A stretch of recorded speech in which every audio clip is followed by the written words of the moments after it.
You're listening to kcxu-lp 92.7 FM on your dial in San Jose, California. Today is September 27th, 2019, and I'm very excited to be with you, Henry A.J. Ramos. And you have a brand new book called Democracy and the Next American Economy. It says Where Prosperity Meets Justice. Can you tell us a little bit about this? Well, thank you so much for having me, Elena, first and foremost. Yeah, the book is a new publication that really is, in effect, a response to Trumpism and many of the challenging issues of our time, written from a progressive point of view. And it's really not just a complaint about all the things that are wrong. There's plenty of analysis about that. But more importantly, it's a roadmap to a better way forward to enhance our prospects for true democracy and real prosperity sharing across the economy. It's based on interviews I've done with over 60 leading progressive practitioners around the country, all of whom are showing us a new and better way forward on these important fronts. That is very exciting. I look forward to reading it. I know that one of the issues that is foremost in everything that you've been doing is to talk about civic engagement and how do we build those bridges of engagement between the activists of our day, yes. And I'm a gray-haired era as am I.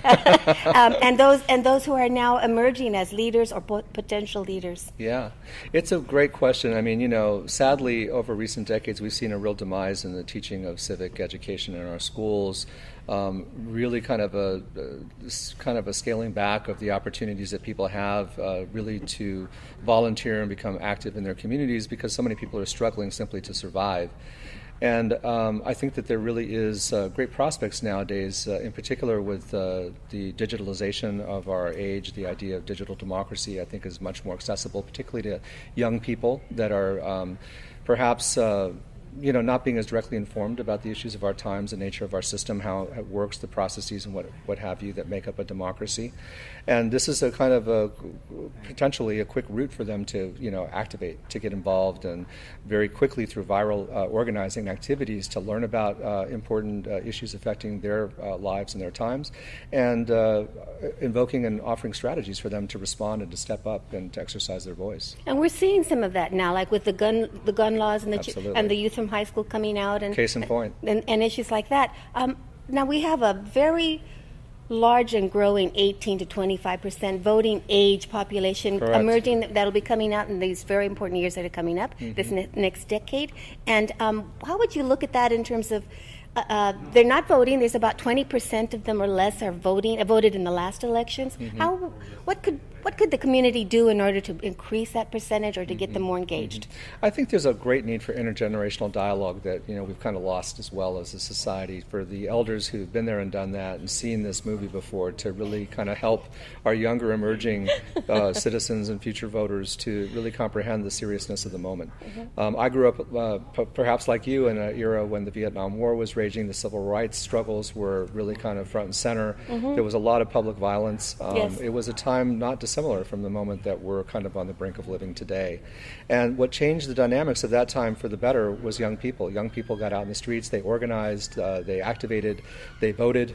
They changed, they put so much pressure on the system that they had to lower the voting age from 21 to 18. I remember those days. Yeah, you were part of it. And I think that, young people today need to be reminded and shown, frankly, that their voice counts, that it matters. And I think, frankly, I'm optimistic. I feel like the young people that were unable to vote in the last election cycle who will become eligible in November of 2020, I think they are going to come out in force. When you look at their relationship to the gun violence issues that motivated the young people at Parkland to organize as they have, when you look at the climate change situation that they are inheriting from bad decisions that we've made for decades now, they have a vested interest, a life and death interest in being activated around these issues, and I think that is going to translate in ways we have not seen in terms of what the vote looks like in 2020. I totally agree, and I'm very excited about your future presentations, and we hope to see you on some of the large media outlets as well, so that we can pass this word on and have more people read your book. Again, that's Democracy and the Next American Economy by Henry A.J. Ramos, Where Prosperity Meets Justice. Thank you so much. Thank you, Elena. Great pleasure to be with you. Thank you. You're listening to kcxu-lp 92.7 FM on your dial in San Jose, California.